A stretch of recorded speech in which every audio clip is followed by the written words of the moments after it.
नमस्कार दोस्तों, मेरा नाम है विकास कुमार और आप देख रहे हैं सहायिका पाठशाला। इस वीडियो में आप सभी को आरएमएस यानी कि राष्ट्रीय मिलिट्री स्कूल के बारे में बताने वाला हूँ कि आप कैसे आरएमएस में एडमिशन ले सकते हैं, क्या क्या प्रोसीजर होता है, एग्ज़ाम कैसे होता है, किस क्लास के लिए एग्ज़ाम होता है, किस किस क्लास में आप कैसे एडमिशन ले सकते हैं, सारी चीज़ें आपको इस वीडियो में बताने वाला हूँ। रिजर्वेशन कितना है, कितना सीट किसके लिए रिजर्व है, कितना फ़ी देना होता है, सारी चीज़ें मैं आपको इस वीडियो में बताने वाला हूँ। चलिए वीडियो को शुरू करते हैं। राष्ट्रीय military school central board of secondary education से एफिलिएटेड स्कूल है जो कि रक्षा मंत्रालय यानी कि मिनिस्ट्री ऑफ डिफेंस के अंतर्गत आता है। यह एक रेसिडेंशियल स्कूल है यानी कि बोर्डिंग स्कूल है जहां बच्चे हॉस्टल में रहकर पढ़ाई करते हैं।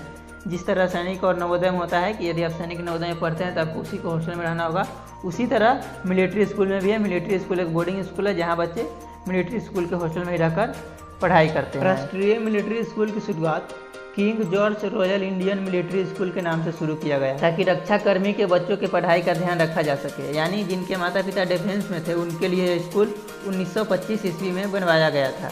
लेकिन 1952 में इसे फिर से रीऑर्गेनाइज किया गया और इसमें रक्षा कर्मी के साथ साथ सामान्य नागरिक के बच्चों को भी पढ़ने का मौका दिया जाने लगा। 1954 में यह स्कूल IPSC यानी कि इंडियन पब्लिक स्कूल्स कॉन्फ्रेंस का सदस्य बना और आज तक उसका सदस्य है। 1966 में इस स्कूल का नाम king George royal Indian military school से बदलकर मिलिट्री स्कूल कर दिया गया और इसका जो पुराना मोटो था प्ले द गेम उसे बदलकर सीलम परम भूषणम कर दिया गया, जिसका अंग्रेजी में मतलब होता है character is the highest virtue. 25 जनवरी 2007 में फिर से इसका नाम मिलिट्री स्कूल से राष्ट्रीय मिलिट्री स्कूल कर दिया गया, जो कि इसका अभी प्रेजेंट नाम है राष्ट्रीय मिलिट्री स्कूल। आपको बता दें कि वर्तमान में भारत में टोटल 5 राष्ट्रीय मिलिट्री स्कूल है। राष्ट्रीय मिलिट्री स्कूल कैल, राष्ट्रीय मिलिट्री स्कूल अजमेर, राष्ट्रीय मिलिट्री स्कूल बेलगाम, राष्ट्रीय मिलिट्री स्कूल बेंगलुरु तथा राष्ट्रीय मिलिट्री स्कूल धौलपुर। अब बात करते हैं कि आप आरएमएस में किस किस क्लास में एडमिशन ले सकते हैं और कैसे एडमिशन ले सकते हैं। यदि आप आरएमएस में पढ़ना चाहते हैं तो आप क्लास 6, क्लास 9 और क्लास 11 में एडमिशन ले सकते हैं। आरएमएस में यदि आप एडमिशन लेना चाहते हैं तो क्लास 6 और क्लास 9 के बच्चों का एडमिशन एक एंट्रेंस टेस्ट के थ्रू होता है, जिसे कॉमन इंट्रेंस टेस्ट यानी CET कहते हैं। यदि आप CET यानी कि कॉमन इंट्रेंस टेस्ट क्वालिफाई करेंगे तो फिर आपका इंटरव्यू होगा और फिर मेडिकल होगा। इन सारी प्रक्रियाओं को क्वालिफाई करने के बाद ही आपको आरएमएस में एडमिशन मिलेगा। और क्लास 11 में बच्चों का जो सिलेक्शन है वो मेरिट के आधार पर होता है, यानी कि क्लास 10 में जो आपका मार्क्स आता है उसके आधार पर क्लास 11 में राष्ट्रीय मिलिट्री स्कूल में एडमिशन होता है। यदि आप क्लास 6 और क्लास 9 के कॉमन इंट्रेंस टेस्ट में पार्टिसिपेट करना चाहते हैं तो आपको राष्ट्रीय मिलिट्री स्कूल का एप्लीकेशन फॉर्म भरना होगा। आप एप्लीकेशन फॉर्म 2 तरीके से भर सकते हैं, या तो आप ऑफलाइन भर सकते हैं या ऑनलाइन भर सकते हैं। यदि आप ऑनलाइन भरना चाहते हैं एप्लीकेशन फॉर्म तो आपको राष्ट्रीय मिलिट्री स्कूल की ऑफिशियल वेबसाइट पर जाना होगा, जहां आपको 550 रुपये में आप फॉर्म भर सकते हैं यदि आप जनरल कैटेगरी के हैं तो।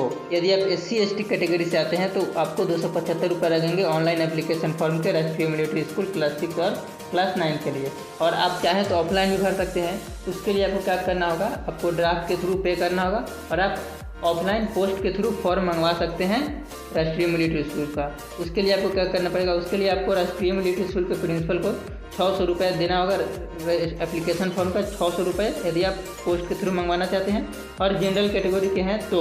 और यदि आप SC/ST कैटेगरी से हैं तो आपको 325 रुपये एप्लीकेशन फॉर्म के देने होंगे।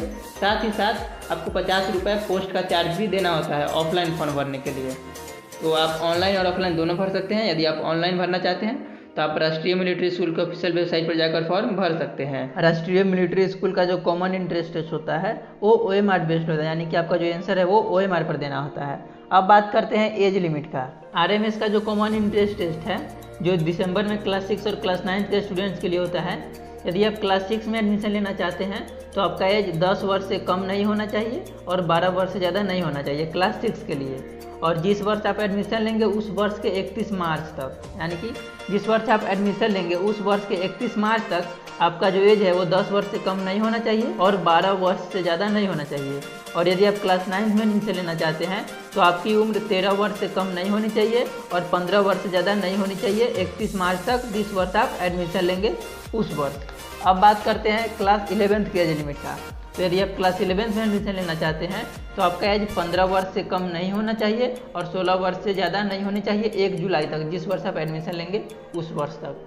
अब बात करते हैं एजुकेशन क्वालिफिकेशन की। यदि आप क्लास 6 में एडमिशन लेना चाहते हैं तो आप क्लास 5th पास हो, और यदि आप क्लास 9th में एडमिशन लेना चाहते हैं तो क्लास 8th पास हो, और क्लास 11th में एडमिशन लेना चाहते हैं क्लास 10th का मार्कशीट वगैरह देना होता है क्लास 11th में, इसलिए आप क्लास 10th पास हो तो ही आप क्लास 11th में एडमिशन ले सकते हैं मेरिट के थ्रू। अब बात करते हैं कितना रिजर्वेशन है। तो आपको बता दें कि 70% जो सीट्स होता है ये उनके लिए रिजर्व होता है जो जिनके पेरेंट्स आर्मी में, नेवी में या एयरफोर्स में JCO या OR रैंक के ऑफिसर हैं, और 30% सीट्स जो होता है वो ऑफिसर रैंक के लिए होता है, और सिविलियंस को मिलाकर यानी कि ऑफिसर रैंक और सिविलियंस को मिलाकर 30% सीट रिजर्व रहता है।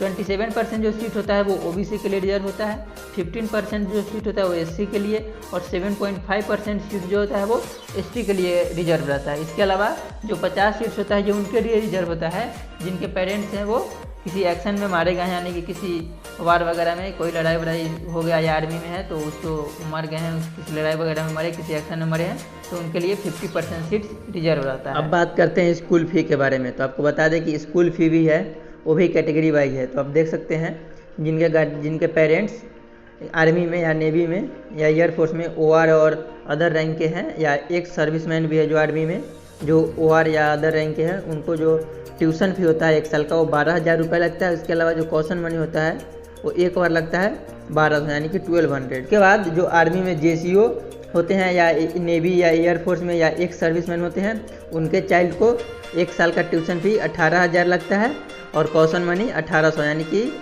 फ़ी लगता है 18,000 एंड कॉशन मनी लगता है वन टाइम 1800। और जो सर्विस ऑफिसर्स होते हैं आर्मी में, एयरफोर्स में, नेवी में या एक सर्विसमैन है उनके चाइल्ड को 25,000 1 ईयर का ट्यूशन फी यानी कि 1 साल का ट्यूशन फी 25,000। उसके अलावा 3,800 रुपये यानी कि 3,800 रुपये जो होता है वो कॉशन मनी लगता है। उसके अलावा जो सिविलियंस है उनका एक टाइम का ट्यूशन फी लगता है 51,000 और कॉशन मनी लगता है 6,000 एक टाइम। और उसके अलावा जो SC ST कैटेगरी से आते हैं उनका 25% जो है वो अलग से पेड कर दिया जाता है, और कुछ उनको बहुत कम ही पे करना होता है। तो मुझे उम्मीद है कि राष्ट्रीय मिलिट्री स्कूल से जुड़ी ये जानकारी आपको बहुत ही अच्छा लगा होगा। तो इस वीडियो को अपने दोस्तों के साथ शेयर करें ताकि उनको भी राष्ट्रीय मिलिट्री स्कूल के बारे में पता चले। आगे के और वीडियोज़ में आपको राष्ट्रीय मिलिट्री स्कूल से जुड़ी महत्वपूर्ण जानकारियाँ दूंगा। फॉर्म वगैरह कब आएगा, कैसे फॉर्म भर सकते हैं, कब तक फॉर्म भर सकते हैं, सारी जानकारी आपको वीडियो में दूंगा। आपके जितने भी दोस्त हैं जो कॉम्पिटिटिव स्कूल्स वगैरह की तैयारी करते हैं, सैनिक स्कूल हो गए, नवोदय हो गए, तो इस तरह के जो तैयारी करते हैं इन सब स्कूलों का, तो उनको इस वीडियो ज़रूर शेयर कीजिए। जो भी RMS का फॉर्म भरना चाहते हैं या RMS के बारे में जानना चाहते हैं, और यदि अभी तक आपने हमारे चैनल साई का पाठशाला को सब्सक्राइब नहीं किया है तो हमारे चैनल को सब्सक्राइब कर ले, ताकि इस तरह के कॉम्पिटिटिव स्कूल से जुड़ी जो भी जानकारियाँ हो आपको हमारे चैनल के थ्रू मिलता रहेगा। धन्यवाद।